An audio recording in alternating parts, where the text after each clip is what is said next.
Hello बच्चों, नमस्ते। ये NCERT corner for life science का प्लेटफॉर्म है।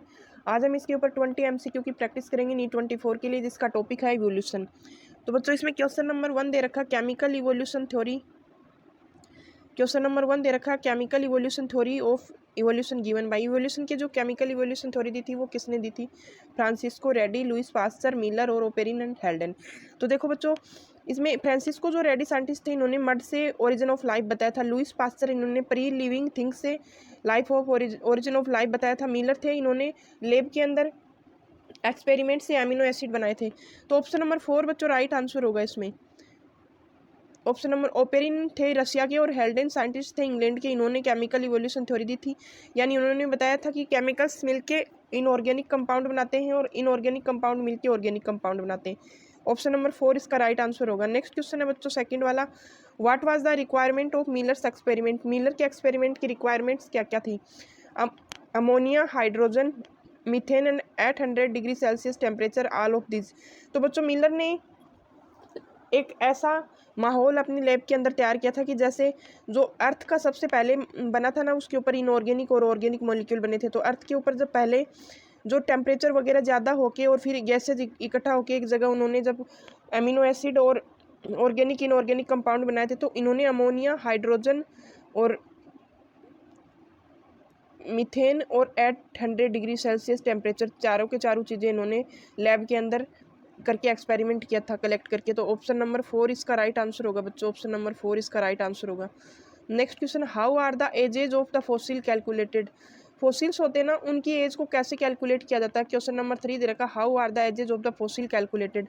फॉसिल्स की जो एज होती है वो कैसे कैलकुलेट की जाती है? Labelled with radio active isotope method, labelled with carbon 14 dating method, both first and second nano. तो देखिए, फॉसिल्स की जो एज होती है ना, उसको दोनों मेथड से ही कैलकुलेट किया जाता है।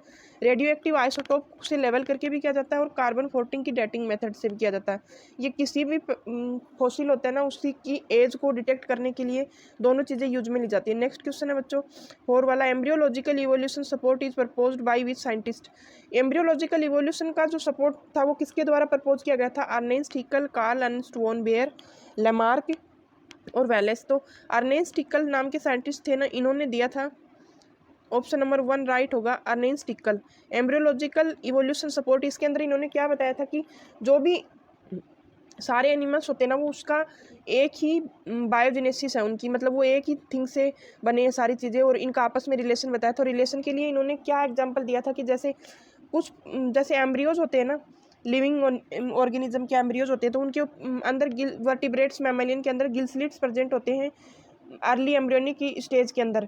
तो उन्होंने बताया था कि फिशेज के अंदर हैं गिल्स लाइफ टाइम पाए जाते हैं, और वो सभी वर्टिब्रेट्स के अंदर पाए जाते हैं अर्ली एम्ब्रियोनिक स्टेज में। तो इन्होंने एम्ब्रियोलॉजिकल इवोल्यूशन सपोर्ट प्रपोज किया था। नेक्स्ट क्वेश्चन है बच्चों, the thorn of bougainvillea and tendrils, the thorn of bougainvillea and tendrils of Cucurbita represents to. Bougainvillea के थॉर्न और टेंड्रिल कुकुरबिटा के ये क्या रिप्रेजेंट करते हैं? Homology and divergent evolution, analogy and convergent evolution, homology and convergent evolution, analogy and divergent evolution. तो देखिए, thorn of bougainvillea और टेंड्रिल होते हैं ना कुकुरबिटा के, वो क्या रिप्रेजेंट करते हैं? ये होमोलॉजी एंड डाइवर्जेंट इवोल्यूशन को शो करते हैं। ऑप्शन नंबर 1 इसका राइट आंसर होगा। होमोलॉजी और डाइवर्जेंट इवोल्यूशन होता क्या बच्चों? इसके अंदर क्या कि ओरिजिन तो होती है सेम और फंक्शन हो जाते हैं अलग अलग। जब ओरिजिन सेम और फंक्शन अलग अलग होते हैं तो वो होमोलोगस ऑर्गन होते हैं और डाइवर्जेंट उनका इवोल्यूशन होता है। यानी एक ही जैसी ओरिजिन होने के बाद में अलग अलग फंक्शन के लिए ही वो वेरी कर जाते हैं। तो ऑप्शन नंबर 1 इसके अंदर राइट आंसर हो जाएगा। नेक्स्ट क्वेश्चन है, camouflage in moths in England is the example of. Camouflage होता है ना मोथ्स के अंदर इंग्लैंड के अंदर, तो वो इंग्लैंड के अंदर एक टाइप की मोथ पाई जाती है उनकी कॉमी फ्लैग, यानी उनके अंदर कलर है, वो वहाँ की जो इन्वायरमेंट है उसके अकॉर्डिंग उनमें कलर पाया जाता है। तो ये किसका एग्जाम्पल है? Convergent evolution, divergent evolution, adaptive radiation और नेचुरल सिलेक्शन। तो बच्चों, मोथ होती है ना, वो नेचुरल सिलेक्शन का एग्जाम्पल है। ये कैसे है नेचुरल सिलेक्शन? पहले क्या कि जब इंडस्ट्रीज नहीं थी ना, तो वहाँ पे 2 टाइप के मोथ पाए जाते थे, जिनके पंख होते थे। तो एक मोथ्स होते थे उनके अंदर तो डार्क पाए जाते थे और एक के अंदर लाइट कलर पाया जाता था मोथ का। तो वहाँ पे जब इंडस्ट्री के अंदर मेलानिज्म का प्रोसेस हो गया ना, यानी वहाँ पे प्लांट्स के जो स्टेम होते हैं वो डार्क हो गए, तो जो वाइट कलर के मोथ होते थे वो प्रीडेटर्स के द्वारा खा लिए जाते थे और वहाँ पे डार्क कलर के मोथ्स ज़्यादा हो गए।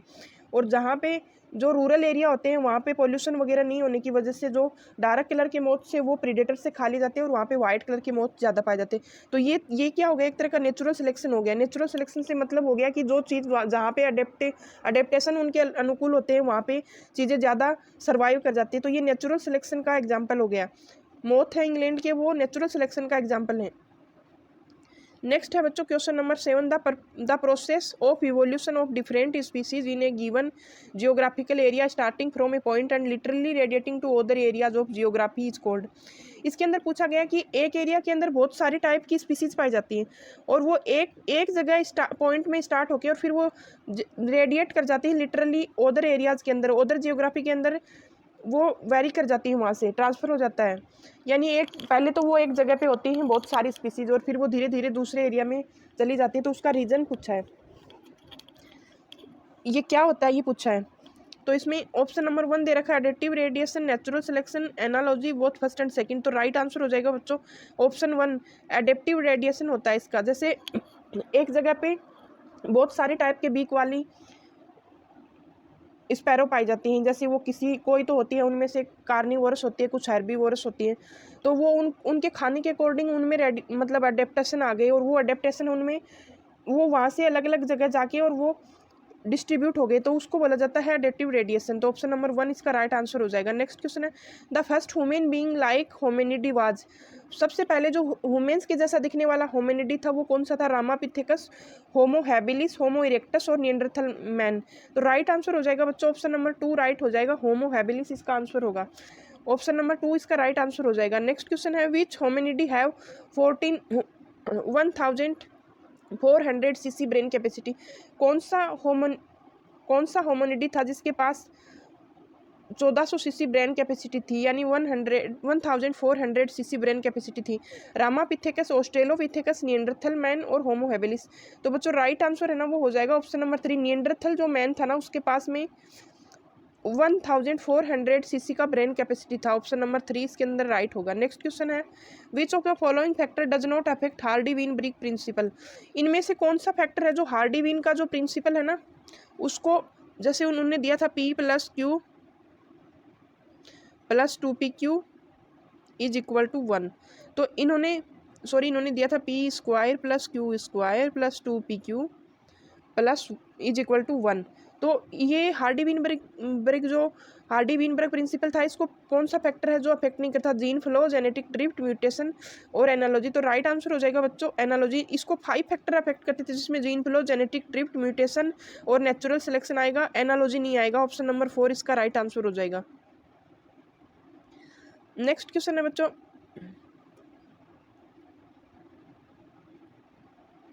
Change of frequency of alleles in a population resulting in evolution. एक एलील्स की फ्रीक्वेंसी में पॉपुलेशन की जो एलील्स की फ्रीक्वेंसी है उसमें चेंज होना है, ये इवोल्यूशन के अंदर क्या रिजल्ट होगा इसका? जेनेटिक इक्विलिब्रियम, हार्डी-वीनबर्ग इक्विलिब्रियम और थर्ड ऑप्शन है बोथ फर्स्ट एंड सेकंड और फोर्थ है नन ऑफ दिस। तो राइट आंसर हो जाएगा option number 3 both first and second, genetic और हार्डी-वीनबर्ग इक्विलिब्रियम दोनों होंगे इसके अंदर। इसके अंदर क्या है कि पॉपुलेशन के अंदर जब जीन की फ्रीक्वेंसी में चेंज हो जाता है ना तो ये क्या रिजल्ट देता है? ये जेनेटिक इक्विलिब्रियम होता है, यानी वहाँ पे एलिल्स का जो इक्विलिब्रियम है ना वो एक कांस्टेंट हो जाता है। ऑप्शन नंबर 3 इसमें राइट आंसर होगा। नेक्स्ट क्वेश्चन है which theory says that the allele frequencies in a population are stable and it is constant from generation to generation. कौन सी थ्योरी ये बताती है कि एलील फ्रीक्वेंसी है उसके अंदर, पॉपुलेशन के अंदर जो एलील फ्रीक्वेंसी है वो स्टेबल होती है और एक कांस्टेंट से दूसरी जनरेशन में ये कॉन्स्टेंटली एक जनरेशन से दूसरी जनरेशन के अंदर मूव कर जाती है? डार्विनियन थ्योरी, ह्यूगो डिवरीज थ्योरी, हार्डी-वीनबर्ग प्रिंसिपल और लैमार्क थ्योरी। तो ऑप्शन नंबर 3 राइट हो जाएगा।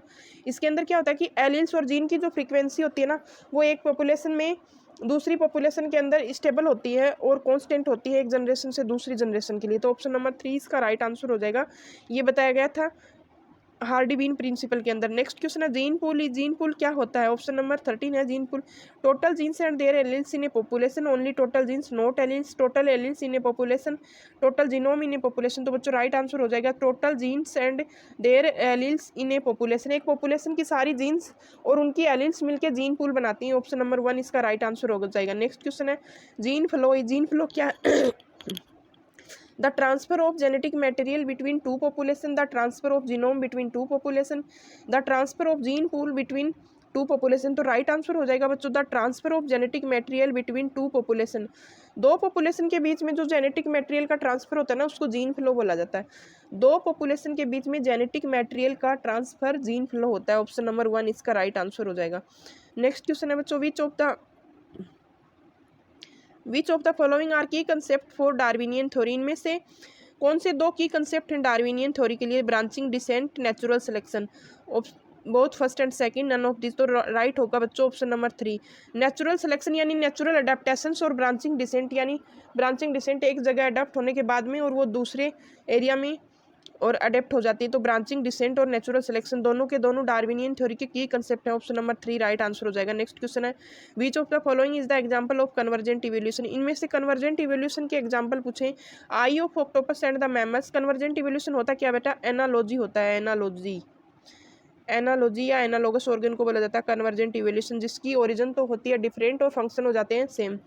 आई of octopus and the mammals, flippers of penguin and dolphin, sweet potato root modification and potato stem modification. तो राइट हो जाएगा बच्चों ऑप्शन नंबर 4। ये सभी के सभी क्या हैं? कन्वर्जेंट इवोल्यूशन यानी एनालॉजी के एग्जाम्पल्स हैं। ऑक्टोपस की आई और मैमल की आई वर्क एक करती है लेकिन ओरिजिन दोनों का अलग होता है। फ्लिपर होते हैं पेंगुइन और डॉल्फिन के, वो अलग ओरिजिन होते हैं और फंक्शन सेम होता है उनका। स्वीट पोटैटो रूट मॉडिफिकेशन होता है और पोटैटो स्टेम मॉडिफिकेशन होता है। दोनों की ओरिजिन अलग होती है लेकिन वर्क एक ही होता है, दोनों फूड को स्टोर करने का काम करती हैं।